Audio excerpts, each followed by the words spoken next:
శ్రీమాత్రే నమః. భాద్రపద శుక్ల పంచమి అనగా సిద్ధి వినాయక చతుర్థి పూజ జరుపుకున్న మరుసటి రోజు ఋషి పంచమి పర్వదినం. ఈ ఋషి పంచమి రోజున ఉదయాన్నే నిద్రలేచి ఇల్లు శుభ్రపరుచుకుని దేవుని మందిరం దగ్గర అష్టదళ పద్మం వేసి అందులో అరుంధతి సమేత సప్తఋషులైన కశ్యప, అత్రి, భరద్వాజ, విశ్వామిత్ర, గౌతమ, వశిష్ఠ, జమదగ్ని ఋషులను ఆవాహన చేసి షోడశోపచారములతో యథావిధిని పూజించాలి. నైవేద్యంగా కందమూలాలను సమర్పించాలి. క్రమేపీ ఈ ఋషిపంచమి వ్రతాన్ని లక్షవత్తుల నోముతో కలిపి చేసుకోవడం ఆనవాయితీగా మారింది. స్త్రీలకు రజస్వల అయినది మొదలు ప్రతి మాసం వచ్చే ఋతుచక్ర సమయంలో తెలిసి తెలియక చేసే పొరపాట్ల యొక్క దోష పరిహారార్థం ఈ వ్రతం చేసుకుంటారు. ఈ ఋషిపంచమి వ్రతం చేసుకోగలిగినా చేసుకోలేకపోయినా ప్రతి సంవత్సరం భాద్రపద శుక్ల పంచమి తిథి రోజున సద్బ్రాహ్మణుడైన వేద పండితునికి అరుంధతి సమేత సప్తఋషులుగా భావించి స్వయంపాకం సమర్పించుకోవడం వలన కొంత దోష పరిహారం కలుగుతుంది.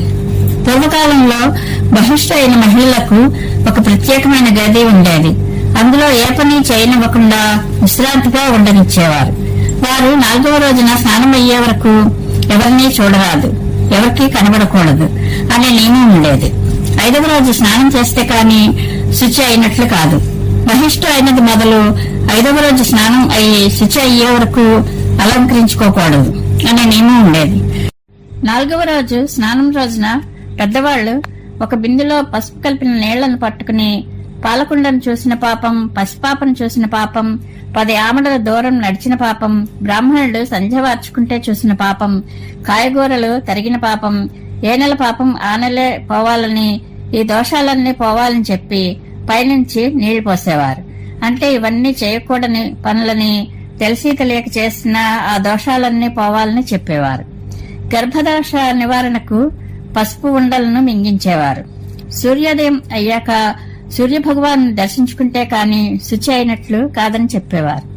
ప్రస్తుతం ఈ ఉరకల పరుగుల జీవితంలో బహిష్టు అయినట్లు కూడా తెలియకుండా జనసందోహంలో కలుస్తున్నారు. ఒకవేళ ఎవరైనా విడిగా కూర్చుంటే వారిని ఏదో తప్పు చేసిన వారిగా చూస్తున్నారు.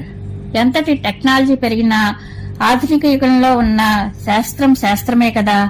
బహిష్ట అయిన వారు నలుగురిలో తిరిగితే కలిగే పరిణామాలు ఏమిటో సైంటిఫిక్ గా కూడా నిరూపించబడింది. ఈ ఋషిపంచమి వ్రతానికి ఒక కథ చెబుతారు. పూర్వం ఒక ఊరిలో ఒక బ్రాహ్మణ దంపతులు వ్యవసాయం చేసుకుంటూ జీవనం సాగించేవారట. స్త్రీల ప్రకృతి ధర్మమైన ఋతుచక్ర సమయాన్ని కూడా విస్మరించి వ్యవసాయం చేసుకునేవారట. కొంతకాలానికి వారికి ఒక కుమారుడు జన్మించాడు.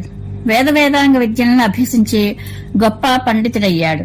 కొంతకాలానికి ఈ బ్రాహ్మణ దంపతులు గతించారు. వారి కుమారుడు వారికి ఆబ్దీకం పెట్టడానికి అన్ని సిద్ధం చేసుకున్నాడు. ఈ తల్లిదండ్రులు కుమారుని ఇంట్లోనే తల్లి కుక్కగా, తండ్రి ఎద్దుగా జన్మించారట. కోడలు వంట చేస్తుంటే ఒక పాము వచ్చి పాయసం తిని అందులో విషం క్రక్కి వెళ్ళిందట. అది చూసిన కుక్క విషం కలిపిన పాయసం తింటే అందరూ మరణిస్తారని వెళ్లి ఆ వంటని కుక్క ముట్టుకుందట. అది చూసిన కొడుకు కోడలు కుక్కని బాగా కొట్టి అది ముట్టుకున్న పదార్థాలను బయటపడవేసి తిరిగి మళ్లీ పదార్థాలను సిద్ధం చేసుకున్నారట. అప్పుడు కుక్క రూపంలో ఉన్న భార్య ఎద్దు రూపంలో ఉన్న భర్తతో ఈ విధంగా చెప్పి బాధపడిందిట.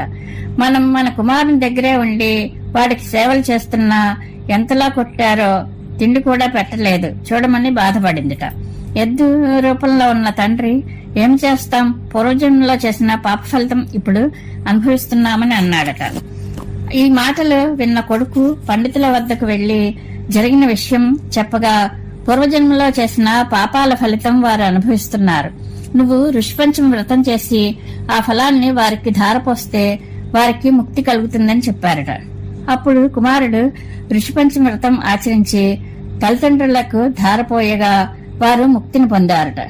ఈ విధంగా సప్తఋషులు మనకు సర్వదోషాలు నశించి ఆయురారోగ్యాలను ప్రసాదించే చక్కని వ్రతాన్ని ప్రసాదించారు.